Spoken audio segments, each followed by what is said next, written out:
त्रिशूलमुण्डधारिणी धराविघातहारिणी गृहे गृहे निवासिनी भजामि विन्ध्यवासिनी।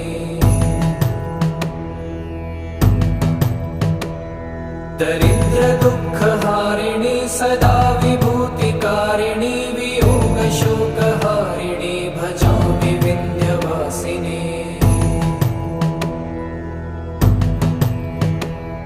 लसत्सुलोललोचनं लतासनं वरप्रदं कपालशूलधारिणी भजामि विन्ध्यवासिनी। कराब्जदानदाधरां शिवा शिवां प्रदायिनी